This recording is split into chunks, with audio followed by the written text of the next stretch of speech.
team that will never make it to the finals that is great in the regular season. What, you think they can? Probably not. I love my Jazz, though. I know you do, hence the name. What's going on, everybody? Welcome to the Awesemo.com NFL Strategy Show presented by Yahoo Daily Fantasy Sports. I'm Dave Loughran, bringing you another edition. Full main slate coming up. 12 games, got a lot to talk about. Joined as always by Ben Rasa at JazzRaz DFS and Jordan Vanek at Jordan Vanek DFS on the Twitters. You can hit me up at Laffy_D as well. Ben, first things first. How'd Sunday go for you, man? It was all right. I laid off the Browns, which was a win for me because normally I bet them in those type of games. But, it's all a matter of perspective. With the 1 and 4 o'clock games, I had some really good things working going into the 4 o'clock game. So, of course, your mind is like, which house should I get? Which car should I get? Because it's all going to connect. And then it's 3-0 at halftime of the Packers game. And you realize that things are not working out on that front. So all in all, I think we saw a little more normalcy after the craziest week I can remember. And it was exciting to see some of these teams kind of regress, like the Cardinals in particular. Big regression. Baker Mayfield just isn't very good. He's just not very good. I mean, the thing about them, Jordan, and I've been thinking about this, is when it comes to the Browns, they really do feel like the type of team that if you go down by a score or two, you go down by a couple of scores, they completely unravel. They're a type of team that'll bludgeon you on the ground and will try and maintain pace. But they went down to the Cardinals. They got crushed. They go down last week to the Patriots, get crushed. If this team can't play in a neutral or favorable game script, I don't know if they have it. I don't know if they have it in them to compete.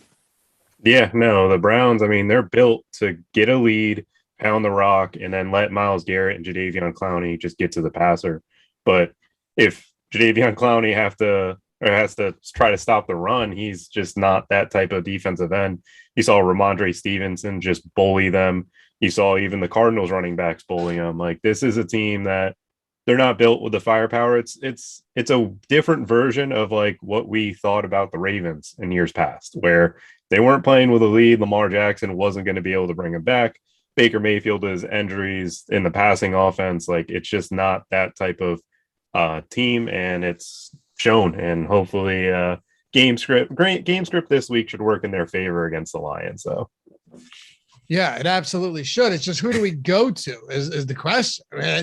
We'll talk about all of that.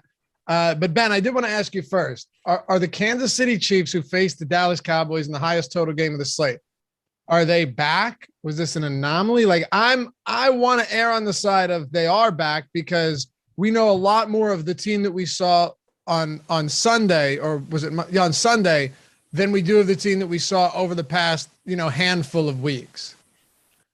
So I think what we know for certain, and most people I think thought this all the time, was that it's still there. It may not be back permanently, but we know that it's in there, and they're going to have games like that, even if it's sporadic instead of consistent. So I think that much we know. I think the opponent in some regards left a little to be desired. The Raiders are a team, not just because of everything that's happened, just in general. I think now they have had Kansas City's number in recent years, so maybe you could look at it to that vantage point, but the recency bias is going to be very, very interesting from a game theory perspective, because that was an island game. No one got to benefit from it, in the main slate. And now you mentioned they come into a game here with a gigantic total. Everyone is buzzing about it. It's hard to imagine that people don't jump right back into what we've seen for years now. By the way, if you're not playing Byron Pringle on late slates, main showdown, what are you doing? Every touchdown he has this season is in a primetime game. It's ridiculous. It's all he's got. But every single time. Anyway, we're happy to have you guys with us. Hit that thumbs up if you haven't done so yet. We got 12 games, and it's going to be a fun one because the positions are a lot more different than they've looked in recent weeks. And maybe I'm on an island here, but I think I might, for the first time in a while, getting that static. You got to let me know about this beforehand. The one thing, the running backs, man, at the top, I actually like I like the wide receivers. I like the wide receivers at the top of the positions a little bit more. So are we good?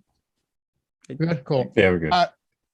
Look, either way, we're going to talk about all of it position by position. But one more time, thumbs up only takes a second. It helps us, as you know, combat those YouTube overloads. I don't just make this up. It's not like they're hovering over us, benevolently, malevolently, waiting to sabotage our streams. However, there is an algorithm here. And the more thumbs up, the more engagement, the more you guys comment down below, and I read all of them. And the more you subscribe, it really does help us a ton to keep putting out free content. So thank you in advance. All right, Ben, let's go straight to quarterbacks. We'll run through the positions here. And up top, I don't know how I get away if I'm paying up. If I'm paying up, and you and I haven't talked about this slate yet, so I don't know where you're at. I don't know where Jordan's at.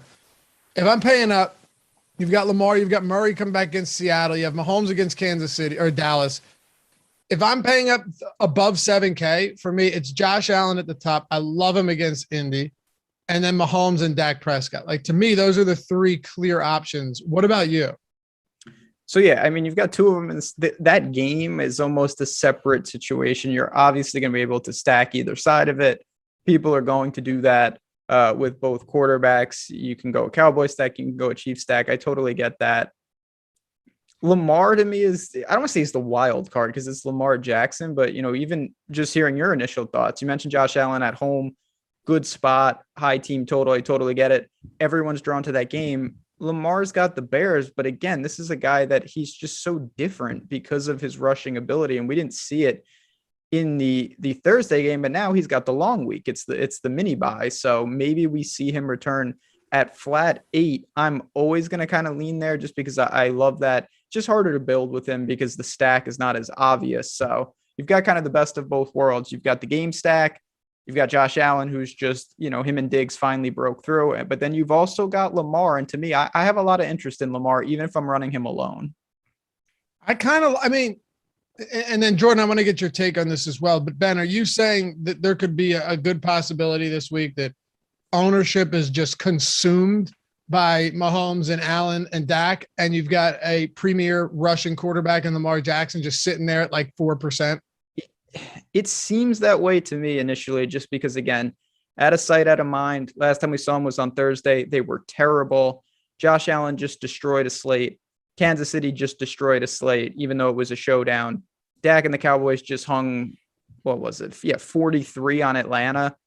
I think there's a lot of opportunities there. And then, of course, people will pay down. I'm not saying no one's going to play Lamar, but I do think he is in a nice little sandwich spot. And with him, I mean, that when he gets going, it doesn't matter who else is playing. He's in a tier by himself rushing. Where are you at the top of the position, Jordan? Again, you guys have obviously pointed out how, Dak and Mahomes will be heavily owned, but I think Aaron Rodgers is in a pretty good spot as well.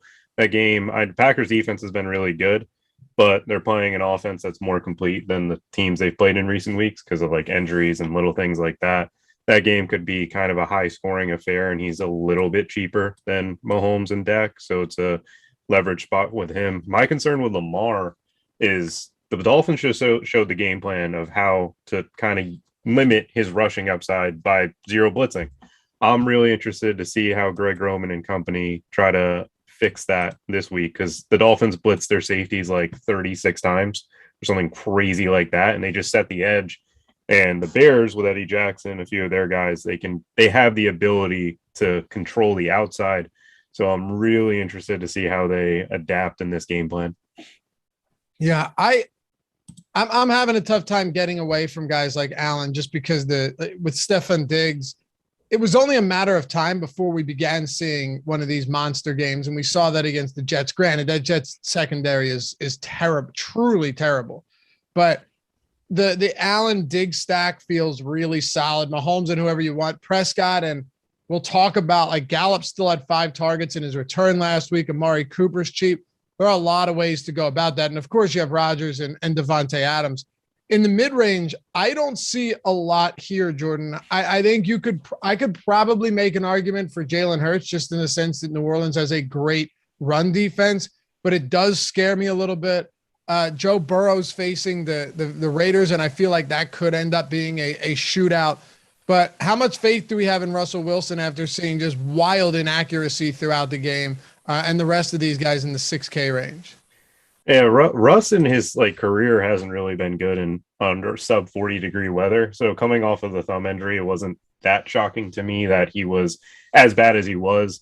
In this mid-K range, I think the only two options, or I guess the three, I'll include Jalen Hurts because of just his ability to run the football, but it's Tannehill and Joe Burrow, just because of the high touchdown upside that I see with them. But it's a range that if they're not getting 3 to 4 touchdowns, I don't see them being worth the salary save from the top tier guys.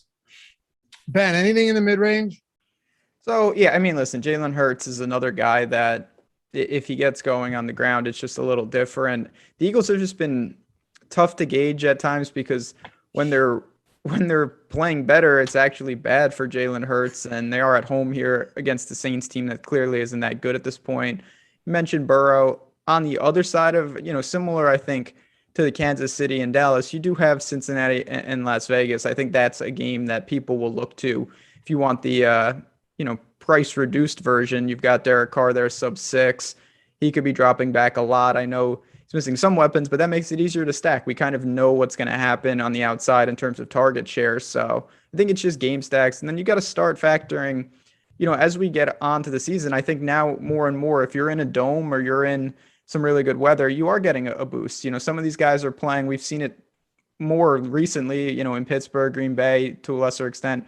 These guys that play in cold weather, it's not that they can't get there, but again, it's just another data point I think we have to start looking at each and every week. I think it's a reasonable point. Plus, in the Northeast, it's been getting cold, man. That's what I'm saying. It's just different already. It's not to say that guys can't pass the ball, but if you have two quarterbacks who are playing in perfect weather or indoors versus two guys that are dealing with the elements, it's clear that there's just a little more risk that you're incurring for. You don't get a discount because they're playing outdoors. It's just something you have to deal with. So, Ben, I know Jordan's going to want to talk about Cam Newton, so I'll leave that for him. But I did want to ask you about Tua. Now, bear with me for a second, right? Guy comes in as a backup last game. Brian Flores, the way he uses these, over the past couple of years, really, with the Fitzpatrick stuff, playing well, and Tua comes in and then he benches Tua twice. All of this, it's strange. And then Tua was apparently fine because he could come in as a backup. Super weird. Anyway, the Jets game totals over the last, not closing totals, but actual totals, have been 62, 75, 65, 67 over their last 4 games. And even before that, 47 against Atlanta, 51 against Tennessee. So going back to week 4, a lot of points being scored against them, and they're scoring some points to make it not respectable, but to maybe have a run back option there. But you look at the passing yards they've allowed the teams: New England 403, 350 to Josh Allen, 277 to Joe Burrow, 342 to Matt Ryan, and total yards they've just been absolutely destroyed. Is Tua a guy this week, now that this offense, unless you want to count Isaiah Ford, who had a big game, has some concentration of targets with Gesicki and with maybe Jalen Waddle? Is Tua someone that you might look to at a mid 5K price point? I think it has to be, just because of some of the things you mentioned. I'll dive into stats here. We got, the Jets. They're allowing 8 yards per pass attempt. That's horrendous. That's 31st in the league. In the last 3 weeks, they're allowing 9.7 yards per pass attempt. That's far and away the worst in the league. Then you look at Miami and you say, okay, do they want to exploit that? Well, they throw the ball 66% of the time. That is a massive number. That is 3rd in the league in terms of highest volume of pass play percentage. The team that's 2nd is the Jets. So you have 2 teams that all they want to really do is throw the ball. Now, I realize a lot of times they're trailing and they have to throw, but it doesn't change the fact that both teams are very comfortable throwing the ball. Even if Miami gets up in the game, they probably keep throwing. They're just not a run-heavy team. So I think you have to look to that game if the Jets continue to put up points to force these other teams to hang 40 on them each week. They're throwing at a 66% clip? Yes. Wow. Okay. Yeah, and the Jordan, Jets are 67%. Woo. I'm looking at it now, Jordan. We have a tool at Awesemo, the game script adjusted rush percentage, which gives you their run play percentage adjusting for game script, so not if they're playing from behind. Yeah, they're running at 35%, even if you adjust it for game script, which is pretty wild. Yeah, no, the Miami Dolphins are just dropping back to pass. The only thing that I will note with Tua is that finger looked awful in that Thursday night game. That middle finger was swollen, a broken one that's swollen. And with Brian Flores, he treats quarterback like he treats like a left guard or something. It's like if you're not playing well, you just get benched out of nowhere. And even if you come back and you're healthy, your job's not guaranteed.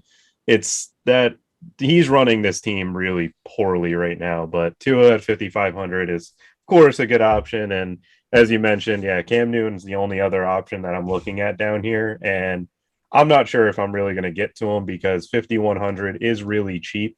I'm just not sure how much of the playbook he really will have in there. The only upside that I see is really through running the ball. And it's actually really interesting that FanDuel priced up Cam Newton at 7,500. He's more than Burrow, but on DraftKings, he's one of the cheapest options you can get to. Against Washington, they did just lose Chase Young, but 5,100, it's cheap enough that you can get to it. I'm just not really trying to put that into my lineups just yet. Yeah, and on FanDuel, Newton's essentially the same price as like a Carson Wentz or a Tua. But you have to keep in mind, too, with FanDuel with Yahoo, that you're going to get some really good value. You know, with the way this pricing works, you're going to get far more guys that are viable that are lower down the player pool, Ben, than you would get, say, on DraftKings or FanDuel in terms of opening things up elsewhere. No doubt. It kind of lends itself more to stars and scrubs just because you're going to find a lot of guys that really contribute to these teams that are hovering around the min. And, you know, on some of the other sites, that just doesn't happen outside of injuries. So I think over on Yahoo, it does change your mentality. You can go and get a couple of big time players and not really have to worry how you're going to round out your lineup. Yeah. Anthony says, seems like the Jets are good for having a player or two from the opposing team in the top or perfect lineup. Yeah. I mean, pretty much. Jonathan Taylor, a game last week, that was a primetime game, but Taylor, Diggs, you could go down the list. It's everywhere. So I already bet the over on this game at 45 yesterday, hoping it comes up. Even if it doesn't, I don't even care. I'll take 45 on this. Two not great teams, but arguably worse defenses. So let me get some of that. You guys have anything else for quarterback? Because I'm pretty much tapped out once I get below those guys. Yeah, I'm good. I don't know, nobody. We got free content on the site today as well, fellas. If you haven't checked it out, Adam Scher writes the deep dive for NBA. We got a 3-game slate tonight. He's going to cover everything for you. Comes out early afternoon, but seriously, it's always free every day of the week. It's the best, most comprehensive article you're going to find, whether free or behind paywall. This is free, but even the ones behind paywall, you won't find anything like this. It's awesome. Use it every day as just a foundational piece, along with Emac's building blocks article. But our usually behind paywall stuff, ownership projections for basketball, entirely free. You don't need to sign up for an account. You can just check it out on the site. PGA rankings are free. NHL top stacks are free. All of that over at Awesemo.com if you want to check that out. And if you're looking to maybe sign up, get your hands on the tools that were created by the #1 ranked player out there, Awesemo himself. A lot of people are winning a lot of money with these tools. Just check our Awesemo Hall of Fame page recently. It's blowing up. Actually, you'll see it a little bit later in the show. Ownership, player projections, top stack tool, boom or bust tool, all of that. Yeah, I don't know what to do, Tyler. All of that stuff, lineup builder, you name it. Get 25% off your first week. Just use the promo code NFC. You got me all flustered, man. Fuck. I'm joking. It's not your fault. It's not your fault, Tyler. I just wanted to see your face. Use the promo code NFL first look, all one word, all caps. Get 25% off Awesemo Plus weekly. You're good. I don't know is it still happening though? I barely hear. I barely hear it. I'll be honest. Okay, so we're okay then. We're good. We're good. Yeah. So now it is your fault. All right, let's talk about running backs. Look what you did. Let's talk about running backs. Ben, maybe I'm crazy. Probably am. It stopped when I yelled. You scared it. And then you scared Chad into a monster super chat. So good job, Lafe. That's wow. T.O. Deck, man. He's awesome. And what did he win? Like 34,000 over the past couple of days. I couldn't be happier for you, man. Fellas, I can't thank you enough for what you guys do. The show, tools, projections, sims, everything. I don't rock the avatar on FanDuel for the free month. I rock it as a thank you to the Awesemo team. Nothing but love for the whole squad. I mean, come on. Can't say anything nicer than that. No, well deserved from him. Just solid. Nothing truly. Like, it is awesome to see, obviously, people who are rocking the avatar win, but sometimes it's someone that I really don't know that well. But when it's someone that's been in chat and you know them, obviously it's that much sweeter. So super congrats to everyone. And we love to see it, obviously. Yeah, man. Appreciate you. And real happy for you. I feel like he might show up in the Hall of Fame segment. All right. Am I crazy, Ben, that I don't love the top tier of running back this week? So tell me if I am. No, I wouldn't say crazy. I think it's, again, a situation you're always going to, if you have money, feel comfortable with these guys as the best players in the league. But it's not a range. Like last week, I was pretty adamant. You had Cook, Jonathan Taylor. There was a couple other guys up there that it was just like, it's hard to dodge all of them. This week, got McCaffrey. He's got a Cam Newton situation. Jonathan Taylor's got an awful matchup in Buffalo. Dalvin Cook, but he hasn't been, prolific. Kamara was banged up. Chubbs, we'll see. Zeke, Mixon. I mean, we're already into the mid sevens, and I haven't said anyone where I'm like, this guy, he checks every single box that you want. He's got to be in there. So I get it. It's not to say you can't go to these guys. I like Dalvin Cook a little bit. Zeke has got the Pollard situation as well. Good matchup. So do I want to get to some of these guys? Sure. But priorities, I'm with you. Absolutely not. Yeah. For me, Jordan, I do think Kamara makes a lot of sense against Philly, just in terms of Trevor Siemian being at the helm. Joe Mixon, I like. He's a little expensive. I like him. And Nick Chubb, if he plays, that's solid. But I don't love Nick Chubb at that price, just knowing what we've seen.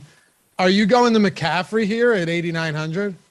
I mean, you can always make the case for him. It's just like last weekend where he caught 10 passes, couldn't find the end zone. He's able to get the double bonus, which is something that not many running backs possess. Washington just lost Chase Young. I think McCaffrey and Kamara make the most sense. Dalvin Cook against Green Bay. I know Green Bay's defense has been phenomenal, but historically, Dalvin's just killed the Packers. And that game is a great, like, you could mini stack it with the two premier guys like you have been able to in years past. But again, I agree with you that the top of the running back position this week isn't in just check off boxes like last week where Najee was playing the Lions and Jonathan Taylor against the Jaguars and so on and so on. So who would you say your top options here are? For me, it's Chubb, Mixon, and probably, like Ben said, Dalvin, Kamara. All of them are fine. I just don't think any of them are smash spots opportunity. I think for me, it would be Chubb, McCaffrey, and yeah, I would say Mixon as well. Those three. I mean, DeAndre Swift's coming off a game where he got 39 touches. So I think we should have some consideration to him. He just didn't find the end zone against the Steelers. I think the Lions are just saying we're not throwing the ball with Goff anymore, and we're just committed to just smash mouth football. And the Browns got killed by that this past weekend. Yeah, Ben, where are you on Swift? The volume was absolutely insane, but back-to-back tough matchups here. Is it maybe a spot that we shouldn't be ignoring? Matt, I definitely don't think you should ignore it, but I also, Detroit feels like and this is what happens when you have no wins, that they're almost just spinning the wheel and saying like, all right, let's just try. Like, what do you think about this idea? Let's just run it every play. And everyone's like, all right, I'll try it if you want to. And now this week, they're just going to try something completely different. They're going to fall behind. It feels like they're 10-point underdogs. He just carried the ball 33 times in overtime. I just worry a little about those. I mean, it felt like that was the game and you didn't even get paid off per se. I mean, he didn't cross 20 DraftKings points in a 36 touch effort. That's not good at all. So I would rather just find the money for Mixon, who, he's in a much better game environment. And the Bengals, obviously their team total is much healthier. And what if Jamal Williams returns as well? I have no confidence that Detroit has any game plan at this point. It's crazy because did you see the two running backs that did score for Detroit? Yeah, Johnny Jefferson or whoever that guy was. Jamar Jefferson. Hey, Oregon State legend. He's rookie.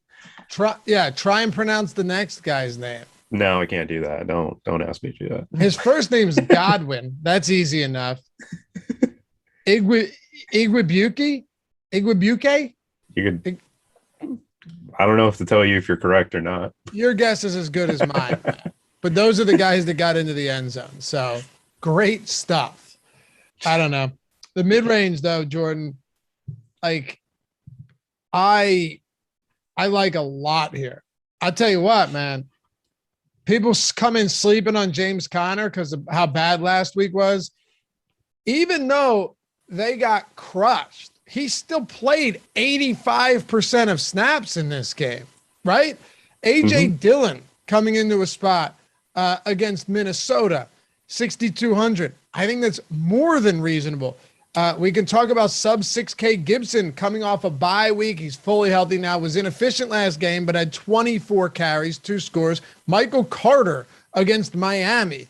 Eli Mitchell coming off a 27 carry game against Jacksonville. And I'll throw Gaskin in there as well. I'm just throwing everything out there at you because I do think this is a range that I will be fine tacked. I don't mind having 2 of these guys and then maybe going to a couple top tier wide receivers in a lot of lineups this week. Maybe it'll change, but I like these guys a lot. Yeah, no, I mean, A.J. Dillon against Minnesota is going to be very popular coming off of his type of games and finally being the lead dog. I like James Robinson against the 49ers. I know the 49ers just crushed the Rams, but the game script just got out of hand really quick. Darrell Henderson still averaged 6 yards a carry. If Jacksonville doesn't allow them to just blow them out early in the game, for 200 more, James Robinson can have that monster type of game in his second week off of injury.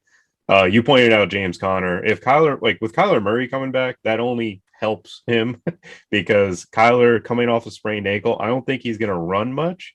But I do believe that threat is still there. That slows up a linebacker just enough for James Conner to hit a hole. And Seattle's given up so many receptions to running backs this year. It's just they've given up, I think, 6 or 7 games where a running back caught 7 passes or 6 or more passes. So Conner didn't have the pass catching role until Edmonds went down, but he will have it this game, 85% of the snaps. It's fantastic. This is the range that I love compared to the top. Me too. A lot. And I think there's a million different ways to go.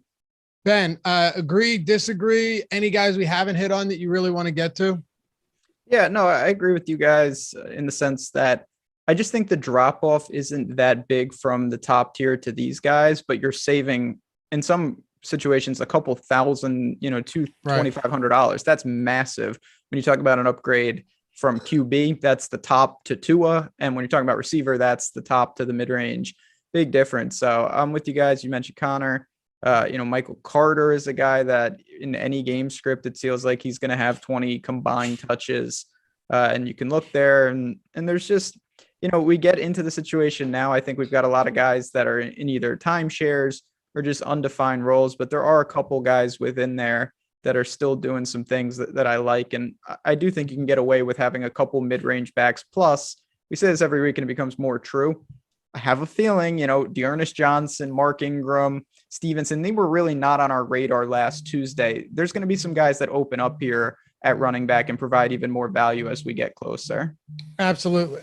And he's not saying that we weren't talking. You're saying that we weren't talking about him we just on Tuesday because we didn't know that. Yeah, exactly. Yeah. That's a good point. But, you make a good point on the drop off too. Like, is James Conner as talented as Dalvin Cook or is he as talented as Jonathan Taylor? No, obviously not. But could he touch the ball 25 times at 6,100? Could A.J. Dillon touch the ball 25 times? I think the answer to that is yes. Dillon touched the ball 23 times last game, and that was with Aaron Jones still being on the field for what? 50% of snaps. That's crazy. Yeah, there's ample opportunity there for these mid-range guys. And I think that's where we have to, opportunity cost is really important because again, ideally you would take Josh Allen and the top backs and the top receivers and a good tight end and one of those defenses call it a day. You need an extra 20K in salary to do that. It doesn't work like that. So I think running back right now, given the landscape, given the injuries, given the unknowns is where I try to save more often than not. Jordan, to close out the mid-range, where are you on guys like Carter and Gaskin and Mitchell. They're like lower mid-range, right? They're all sub 6K this week. Yeah, I think Gibson just because of the talent. I know the Carolina Panthers defense I've said is better than what we've had for the season because we're a little bit healthier now, but 5,900 for him is like he's getting healthier, it feels like, and he's just way more talented than the guys in this range. Gaskin, the only concern is just how much Miami throws the ball, and it's just about how much do you trust their coaching staff to actually give him the touches. Like, I'm not sure I believe in that. I think Carter and Gibson are the two that I lean in this range, just because I know for a fact that their roles are kind of where they're at, where they're going to get the carries, they're going to get the receptions for Carter. Well, with Myles Gaskin, we can see Malcolm Brown come in and just steal a red zone touch, or them just completely not give him 15 touches in the game. Let me ask you this. How many looks do you think Gaskin's averaging over his last 4 games? I'd say 15 to 16, I'd guess. 19 and a half. It's not bad. And I only ask you that because when you mentioned the backfield, I thought the same thing. I was like, yeah, I hate that. But I do wonder that he has 34 carries and 8 targets over the last 2 games. They've won both of them. One of them against Baltimore. Maybe you look to do what's actually working. And I don't know if they will. I don't know. I'm souring on Brian Flores. Ben knows I was a big Brian Flores guy. But do I love Myles Gaskin? No, I actually do like Carter a little bit more than him because I think his workload is more secure. And, well, we have to see if Mike White's starting or not. He targeted his running backs 34% of the time again last week, so that's important. But, Ben, I do want to get your take on these guys, too, in that sub 6K range. Yeah, I think that Carter – the good thing about him, it's not – if and when the Jets fall behind, it's not over for him. They can lean on him. He can catch the ball, rack up some yards there. It's just, again, I think this is where game script becomes really important. Like Eli Mitchell he had 27 carries last night, but they dominated the game. Now they are playing the Jaguars. So if you think the Niners do that again, run heavy approach, and then even Montgomery at 55, he's not a priority. I don't love it. But again, these are guys that for a multitude of reasons, whether it's coming back from injury or the situation they're in, they're not going to be, heavily targeted. So I think if you're in a pinch, you can go there. I'm more prone to wait and see if I can steal some value. And if not, go with the places where I have the most outs in terms of game script. The vaunted thumbs down bots are back. Tough I don't know if you know this, but those thumbs down disappear after the stream is over. The thumbs up do not, because they're real. And we appreciate you. Help us combat these pesky thumbs down bots. I mean, come on. But yeah, they just disappear afterwards. Hit that thumbs up, though, if you haven't done so yet. Probably a good time to ask you guys to help us out, because I appreciate that. I don't know who would want to sabotage the show, Ben, but seemingly someone's got it out for Awesemo. Look what you did. Yeah, look what I did. Well, it's certainly not my fault. I blame Tyler. It might be my – well, yeah, the man behind the glass, of course. Tough scene. It's all right. Appreciate you, though. You guys, man, it doesn't even matter. But you could tell it's some bot action. If not, maybe I said something. I would have expected some thumbs down after I screamed out loud. No, that got Tyler. Thumbs up somehow. That would have – what? That apparently generated thumbs up. Yeah, I mean, I don't know. People like conflict around here. All right, so Ben, I saw a comment from Joseph Ramirez, and it's funny because this is one of the things I was thinking about as well. I actually listed him in the run sheet for today. He says Deontay Foreman revenge game. Now, allow me to start by just first saying that once again, revenge against the Houston Texans, probably not something that you need as motivation. But he did out-carry Adrian Peterson last week against a stifling run defense. His snap count and his touch counts have increased significantly. And every time in his short career, injury play career, that Deontay Foreman has caught footballs, he seemingly goes for like 50 yards on each reception. It's crazy. I've always liked this kid. I was devastated when I saw him rupture his Achilles. I don't think he's the craziest play as double-digit favorites against Houston. But the question for you is the drop-off in projection too much for the discrepancy in salary between him and the mid-range guys that we just talked about? If that's you know what I mean? Yeah, I think that, you're not saving. It's not like he's 3,000 or something. You're saving $500, $600, $700 in some of these cases. You're taking somewhat. My biggest problem is I don't know that he's ever going to just start to really consolidate the workload. I think what we saw last week into Tennessee is a perfect insight in terms of what they would want to do carry wise. Foreman did lead them, but if you combine McNichols and Adrian Peterson, it was basically 50-50, maybe a couple percentage either way. And I just worry about that. So I'm with you. I actually think he's a pretty good player. He's explosive. And I hope he gets some opportunities. I just don't know if there's any way, no matter what the game script is, where he has like 20 touches. Not that he needs them at that price, but it would be nice if there was at least a small path to that. What do you think of some of these lower tier guys that we haven't hit on yet, Jordan? I mean, I think paying attention to the Clyde Edwards-Helaire injury news is very important because he did practice last, I believe, 2 weeks, maybe a week and a half. He hasn't obviously played in any of these games recently, but coming back I'll have a little bit of interest into him considering his ownership and where it's at. Alex Collins at 5K. If Chris Carson doesn't give it a go, I have interest in, but again, this range is pretty dead because like the Philly backs are just a nightmare to pick between. I don't know what we're going to get. And against the Saints, it's just not the matchup where I think that game's just really low scoring, not too much rushing upside. And again, you guys hit on Dante Foreman. That's pretty much the only sub 5K running back that I have any interest in.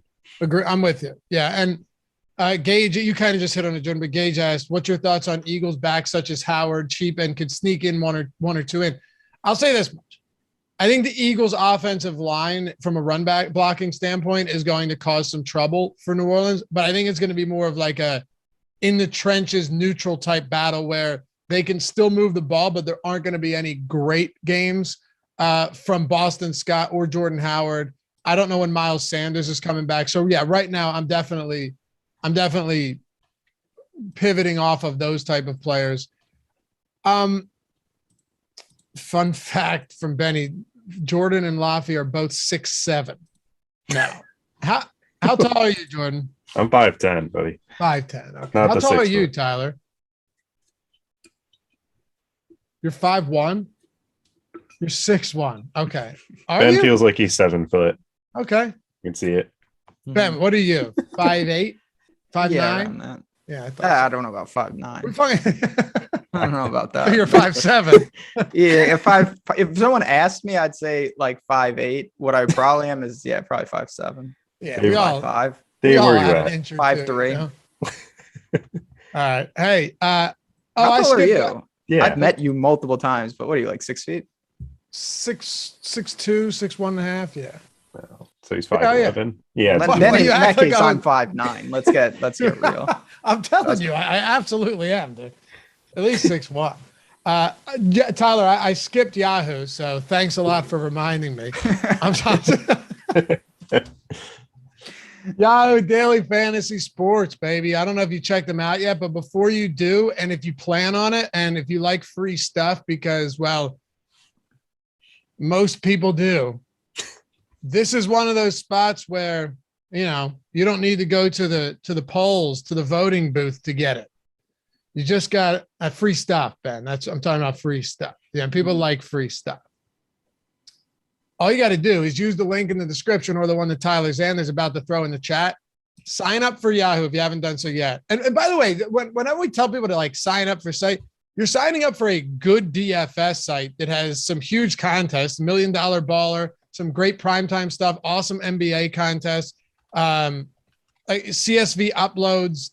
There's a lot like great cash games are far more beatable than other sites. Like you're not signing up for a site and then forgetting you have an account there like so many people would do when you're getting something free elsewhere. No, you're signing up, you're depositing $10 with the link, and they'll give you $10 back in credit anyway. So that's wiped off. So you get money to play. All you have to do is do that and enter a contest, a paid contest. they will email us, give us your email. We'll hit you up with a free month of Awesemo Plus Platinum, $90 value. Like I said, everything on the site, not just football, but basketball, hockey, MMA, PGA, esports, everything across the board, all of the tools that we have, you name it, free for an entire month, $90 value. All you do is use the link in the description or in the chat, sign up, deposit $10, enter a paid contest, and you'll be hearing from us. I miss anything, Ben? No, I think just one point I want to kind of hammer home, though, is like you mentioned, it's not like go to the site that's just starting up that no one's ever heard of and try it. Like Yahoo has some fantastic things in their lobby. They've got some big time prize pools and it's very soft. So I'm with you there, Laffy. Definitely go and check it out. I know you've been playing a little more over there, and yeah. I keep saying I'm going to do it. I have to do more because it really is some big time overlay. It's not like you're winning. You have opportunities to really take down some big prize pools there. And it's much softer competition and massive discounts in management fees as well compared to other sites. So yeah, all of that stuff just makes it really appealing. And all of the tools that you get at Awesemo have Yahoo tools for them as well. Like not just FanDuel DraftKings, we have all the tools for Yahoo. So just do it. Don't be dumb. It's a huge opportunity. We'd love to see you over there. And when you do sign up, if you get your free sub, join our Discord and hop in the office hours chat where you get the pros answering questions each day and helping you out. All right. Devontae Adams, Tyreek Hill, Justin Jefferson, Stephon Diggs, Deebo Samuel. That guy's amazing, by the way. AJ Brown coming off a shit week, Jordan, CeeDee Lamb against Kansas City, Jamar Chase. Those are all of the guys above 7K. I could probably make a really good argument for every single player I just listed right now. Oh yeah, no, this is the range where you're going to want to spend or allocate your salary to, because there's so many good options. Again, I think Devontae Adams 8,400 against the Vikings. I know the Vikings have played Burrow or Herbert pretty well. They're really up and down as a pass defense. Devontae Adams is unguardable with what the currently secondary looks like for the Vikings without Patrick Peterson and Harrison Smith still on COVID and Rashad Breeland being out. Tyreek Hill against Dallas. Dallas is a turnover optimistic defense. They don't exactly defend people very well, but I think my favorite in this range is Stephon Diggs against the Colts, who have had moments where they just get absolutely killed by receivers and they give up biggest games. I believe they've given up the two biggest games on the year, one of them to Hollywood, and the other was to, I think Elijah Moore scored twice against them. I don't know if it was the biggest game of the year, but it was the Jets had a lot of opportunities had a lot of players go over 20 DraftKings points against them. Yeah. I mean, I've been harping on this a lot lately, Ben, and I was disappointed to see that Trevor Lawrence, my God, I mean, how horrible has he been? Like, terrible. He seriously feels like the one player that hasn't been able to put up any points through the air against the Colts. Like Josh Johnson had a career game against them. It makes no sense whatsoever, but I'm going back to the well with Diggs. I got to, but I want to know what you're prioritizing here. There's so much. Yeah. I mean, I think Diggs is one of, if not the safest guys, but if you told me one guy is going to get 40 plus points, I would say it's Tyreek Hill, just because I think Jordan touched upon it. The Cowboys defense at times, and I've said this, I think they're better than I thought, but it's because they make plays that are highlight plays. When they don't make those plays, the guy's running 80 yards for a touchdown. They make a lot of mistakes. Diggs in particular, who has been good, but he also makes a lot of mistakes. He's not like Ramsey where he's just a blanket corner. He takes a lot of chances. It's not Revis Island. Yeah, there's no island. That's for sure. So I look at that. That is 82. I'm willing to go there more often than not. And you just have a who's who of top end guys up here, from Deebo, Jamar Chase against the Raiders. I'll never get the Seattle guys right. I tried to get Lockett right last week. He almost had no catches whatsoever, but you do have Metcalf after he got ejected against Arizona. I mean, this is where I think you want to spend up for a couple of top end guys. You know, it's funny. You went into that slate pessimistic. I even said it to you at the beginning of the deeper dive. Yeah, that was because, it's snowball effect. And I knew if I could get to that game, and then Lockett and Metcalf have been a pain point for years, and it really is amazing how. Not that I mean, I guess the answer on Sunday was don't play either of them, so it's not like I got the wrong one. I shouldn't have played either of them, I guess. Yeah, Deebo Samuel, Jordan, is this. It's so nuts. The he's averaging 9.6 yards after the catch per reception. I don't know if anyone realizes how insane that is for a guy that isn't like Rondell Moore, or someone catching the ball behind the line of scrimmage. Every single time he catches the football, he is racking up yards. He leads the league. If you were to take just like minimum targets you don't even need to take 50. I'll take minimum targets, say 40. Okay. If you were to take minimum targets of 40 and see where everyone else ranks, you have Rondell Moore again behind him, but he has an ADOT of 2. Then no one else is close. And Deebo has an ADOT of 8.6. He's just been unreal good. And I'm not sure not anyone, but I think there are a lot of people that don't grasp how effective and efficient he's been after the ball is in his hands. Yeah, no, Deebo Samuel is, again, people usually write off players that like just get injured and just have little things. Like Deebo Samuel's been playing with a screw in his foot a year ago, trying to battle injury and just wasn't able to get healthy. In his rookie year, when Shanahan started to figure out how to utilize him, he started to have monster games. And then Emmanuel Sanders came in and it kind of slowed him down a little bit. But they just get the ball to him in creative ways. And now that Kittle's back, it helps him because, again, Kittle's a fantastic blocker, which helps those yards after catch. Against the Jaguars, it's another, again, smash spot from the top guys. It feels like a lot of these guys, just like last week for the running backs, are in fantastic spots. It's just going to be about who has the 40-point game, as Ben was alluding to with Tyreek Hill. But Deebo Samuel against the Jaguars can have that type of game. It's just about whether Jimmy G gets on the ball. Right. That's the only problem is they're going to run the ball a lot if they can. You're right. Mm-hmm. That sucks. He has 9 drops this year, which was kind of crazy. I didn't know he leads the league in drops too. Ben, one more question on the top end, guys. Because we could talk all day about, like you said, Kansas City and Dallas. It's kind of just an isolated part of the slate. Is A.J. Brown one where if he comes in at ridiculously low ownership that you might say, all right, you know what? It's probably not going to be Marcus Johnson this week. This could be a huge game from A.J. Brown. Or is it not worth the risk to you given how many good spots we have up there? Like, what's your process? I think that would be helpful for people watching when it comes to these high upside guys, but they're surrounded by so many other high upside guys that also have pretty high floors. Yeah, so I think the situation with someone like A.J. Brown, there's a couple different factors. One, what I'm going to try to think about is how often is he going to be able to fully get there if Houston does nothing? And then it's like, okay, so I need Houston to cooperate potentially to hit the ceiling. If that happens, what am I looking at? And then I think the biggest takeaway for me, we talked about this a little at running back last week, is it's not, okay, everyone is going to play Stephon Diggs. I'm going to take a pivot to A.J. Brown. I get reduced ownership, and maybe I only win it 1 out of 4 times, but when I do, it's worth the payoff. He's got to outperform Diggs. He's got to outperform Deebo. CeeDee Lamb is right there. Jamar Chase is right there. You can find a couple more dollars for Tyreek Hill. So I just ask myself, even if A.J. Brown has a good game, is he going to have a better game than all of those other guys? And to me, even with reduced ownership, the answer to that is no, just given the Titans situation. I'm glad. Yeah, that's why I wanted you to hear you say, because I get myself into that trouble once in a while where I just look at someone and I'm like, man, he's so good.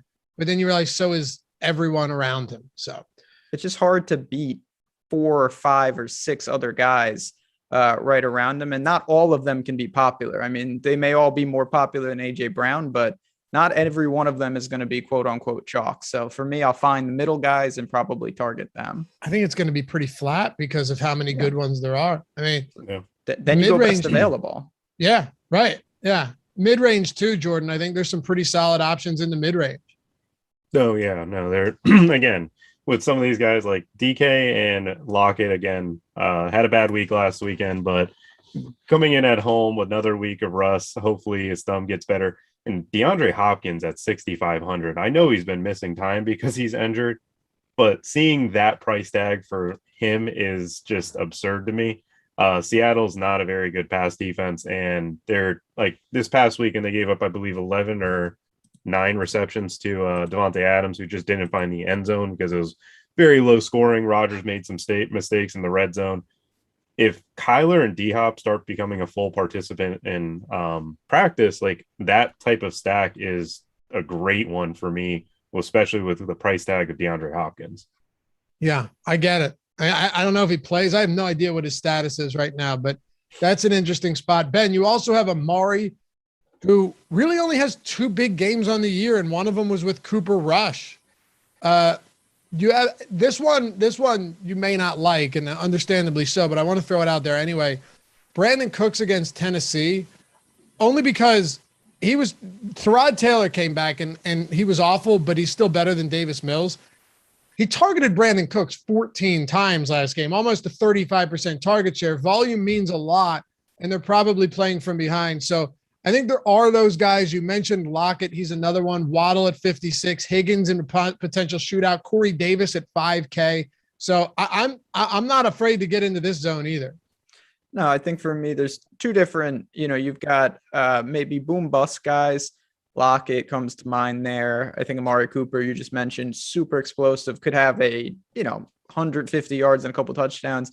Then to me, you've got Hunter Renfrow and Waddle as guys I feel really confident, like 5 for 50 is the floor, but the ceiling might be like 7 for 70 and a touchdown. They're just kind of, they do what they do, really reliable in that mid-range and certainly pertinent plays. T. Higgins is a good attachment with Burrow, of course. So to me, it's just separating, like, what are you looking for? If you want to go for it and you're like, I want this guy to be a potential complete gutter ball or someone that could really consolidate 15 targets, you've got like Cooks, Cooper, those types. If you want safety, I think Renfrow and Waddle. Okay. I like that. Yeah. Cooks is the boomer bust play for sure. Because if he catches 9 of those 13 targets and one of them's a touchdown, you'll be looking at some big performances. Jordan, is there anybody cheap below 5K, maybe into the 3K range that stands out to you? I think you can it's tough with, how he's been this year, but 4,900 for Allen Robinson after Justin Fields is coming off his best game as a passer. The game script obviously was there to throw the ball, but I believe this entire year, he basically doubled his deep ball attempts. Hopefully A-Rob gets some of the benefit. And then it's just going to be about your like secondary stacking options like Beasley against the Colts and an Allen stack. You've got down here, if you stack Lamar, Bateman at 4,500 is a good option. Michael Gallup, 4,200 against Kansas City. I know you alluded to him early in the show. He came back. He actually looked pretty good, got targeted 5 times. And Michael Gallup's a very talented receiver who just kind of is in a situation where he's the third option. So people don't always just think of him off the spot, but those are the places that I think I would be going. And Gallup ran a route on 56% of dropbacks last weekend. So he was the third receiver on the team in that. And I think this week he'll be a little bit more healthier and run more routes. I'm fine with that. Ben, Elijah Moore, it's tough for me because he's not that much cheaper than some of the other guys we talked about. Marcus Johnson's 3,500. Are there any cheap guys you like? Yeah, I think we're getting down there. It's attachment to your stacks, things like that. I'll throw out Brian Edwards for the Raiders. He's someone that I think we still don't know exactly what they're going to be. They obviously got blown off the field against Kansas City, but he's someone like Renfrow. They're going to have to step up. If the car is going to throw the ball, it can't all go to Waller. So he's 4,100. I don't mind that Gallup right above him though. All right. Hey, let me shout out all of our people here. Rocking the Awesemo avatars, putting in work, getting the free months, getting the shout outs, getting the love from the community. That's the best part about this, I think, Ben, for a lot of people. Obviously, like T.O. Deck doesn't really need a free sub now, but the outpouring of love on Twitter and congratulatory words, it's a beautiful thing, man. It's a great community. It's all about the street cred. It's all about the street cred. Get your Twitter game, get the screenshot. You get randos being like, oh, if I use those tools, I would win too. And it's like, well, what does that mean? Then maybe you should do that. Like that's always the best part. So yeah, no doubt about it. We love to shout these people out because they put in the work and then you see some of them pay off, and that's a great thing. There's one guy, Jordan, that would always say, if I MME'd, if I played 150 lineups, I would crush every day. And I told him, I said, go take out, a loan. $50,000 You don't loan. even need to though. They have a 5-cent tournament. Play 150 there and start winning, and just work up. Right. Like, But if you really want to dive into it, you just want money out of the gate, bink, and then pay the loan back the next day. Oh, That's all I'm saying. People think this thing is so easy. It's absurd. And I mean, the 150 max is like, I'm sure you would have had 40% exposure to Ramondre. Like right, exactly. Yeah, exactly. I feel like it has been easy for our guy T.O. Deck, though. I mean, the guy just first it was Jordan Burkhart. Well, no, first it was Gene B. Kim. B. Kim went on that insane heater. There was someone in between that. I can't remember. Ben has a better memory than I. I mean, heaters are real, but all these guys tune into the shows. They read articles. They participate in stuff like that, and that is why. Like, it's about who you listen to. Because, like, again, my first big win came from Matt Gajeski, who obviously does our college football and college basketball projections. His advice led me to the winning formula, and he tells me all the time, he's like, I wish I could win 55K in a college football contest. And I'm like, hey man, you just got to follow your own advice. That's all you got to do. Yeah. But heater is not like a negative connotation. It's put yourself in good spots, and it happens to Adam Scher all the time. Like, he'll go on an insane multi-week heater and then you cool up, but you're putting yourself in that is though. What? I mean, it makes no sense, right? Is what you're saying. A lot of people have experienced that where it's just like you're doing the same thing and the wins come in like a 1 month span. You have like 3 of them and then nothing, but it's like you get on a run. Adam, he hit for hockey, then he hit for basketball, and then he hit for college football in a span of 2 or 3 weeks. In 1 week. Oh my God. It makes no sense. It doesn't, but that's what you're here to do. And then when you get those, you're held over for quite some time and you can start playing higher stakes and everything changes. So anyway, if you want to get in on the action, use the link or use the login website, awesemo.com/avatar. All right. And download the avatar, be it Yahoo, DraftKings, FanDuel, finish top 3 in a field of 5,000 or more, and tweet us at Awesemo HOF. It's Awesemo Hall of Fame, abbreviated, of course. We call that an acronym. Include Ben, myself, and Jordan in on it too, if you'd like, because we enjoy seeing that stuff. And we'll feature you here. You'll also get a free month of Awesemo Plus, $90 value, all sports, all tools, as we talked about before. Even if it's not top 3 and you're proud of it, hit us up anyway. Maybe you'll get featured up here and we'll brag for you. But anyway, T.O. Deck, we're short, and I've done these a couple of times, short on time, but I do just want to shout out how nice he has been to us and how supportive he's been of Awesemo. And it's awesome to see that come back the other way. His first 5-figure win was just the other day, 20,000, and then he follows it up the next day with 13,100. So we appreciate you as much as you appreciate us, man, maybe more. So congrats, dude. And then Brad says, thanks guys for all of your insight every Sunday. Second place, 2,500. Boom. And then Landon, I credit all my DFS success to the guys at awesemo.com. Thank you for your hard work. Before I started using your advice, I was barely min cashing. And then you got third, and first place for what is that? Like almost $4,000. That's a hefty night. And then Alanson Simon with $400 up top. Congrats to all of you. It doesn't matter what stakes you're playing. Hit us up at Awesemo HOF with that avatar, and we'll get you up here. We'll get you a free month. All right, boys, let's close it out. Tight ends, defenses. Ben, any tight ends at the top that you really like this week? Obviously, you'll probably start with a Kelsey.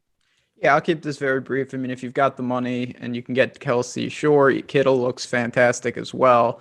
If you need the savings, I mean, as you work down, certainly Kazicki's in that next price point. Don't mind that. When you go way down, I do think it's pretty bad. Like Dan Arnold is now priced up. He was salary relief for a while. Seals Jones is sporting a Q tag. We got to see there. There's just not a lot to love in the cheapies unless I'm missing someone. Well, I think you might be. Oh, same. And who was that? Do you want to know?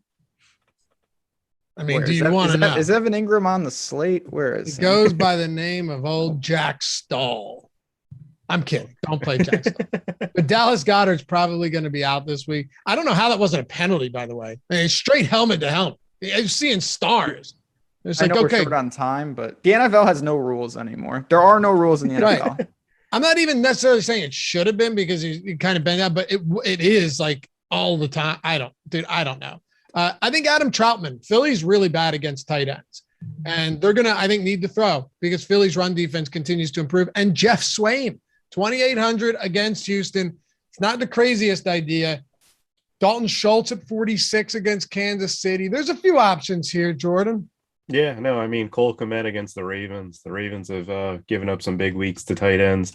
Some of the more elite options, but still. And Gerald Everett came back or has been running more routes and being more involved in this offense in recent weeks. I don't think he's a bad option as a three-man stack with Russ.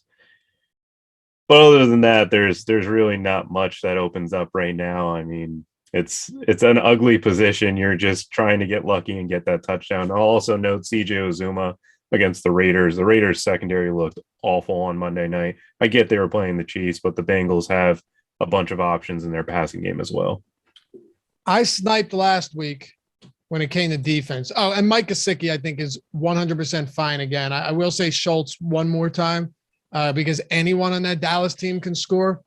But, yeah, Troutman and Swaim, if you're just trying to go to the bottom and you're loading up at every other position, he's been getting a decent amount of opportunities and maybe some red zone targets, especially without Derrick Henry. So that's there. But I sniped and went first with our punt defenses last week below 3K. Jordan went last. So Jordan, you go first. Ben, I'll go last.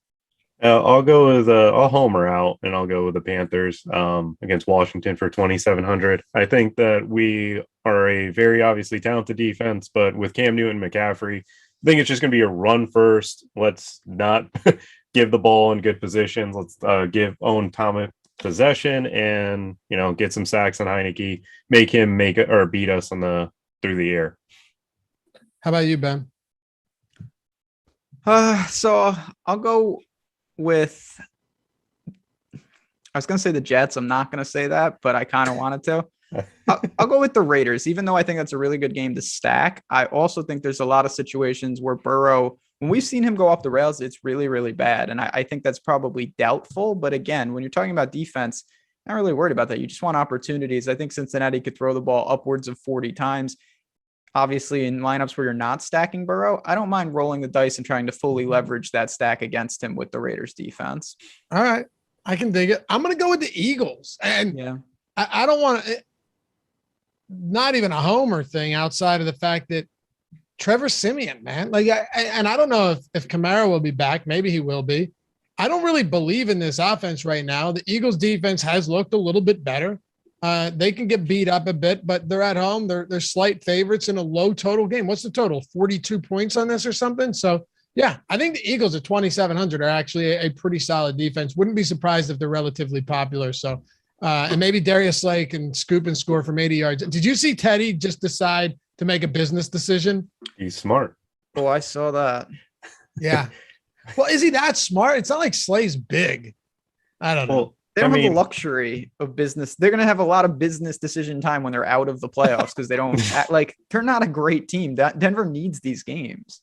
That's fair. I'm just saying that Teddy for himself is a little smart. There's no reason to get hurt right now and let Locke go out there. I'm with you there. Yeah, right. You'd love to see Drew Lock. That'll do it for us, guys. Appreciate you as always. This is a fun show. We get to hang out on a Tuesday and talk about a slate that's not until Sunday, but it's been a ton of fun, and we're going into week 11. So hit that thumbs up. Follow us on Twitter if you haven't done so yet. And if you're not using Twitter for sports information and news, you probably should be, whether it's football or specifically basketball. Jazzraz DFS, double Z, single Z. Jordan Vanek DFS, Laffy _D, LOUGHY _D. Shout out to our boy Tyler Zander. Remember, check out all the free content on the site. Use the promo code NFL Showed. Actually, why did they change it? NFL First Look. All one word, all caps. Get 25% off your first week of Awesemo Plus. And of course, sign up on Yahoo, man. Use that link. It's free. You get $90 in return and a free sub. So we'll see you back here soon. Peace.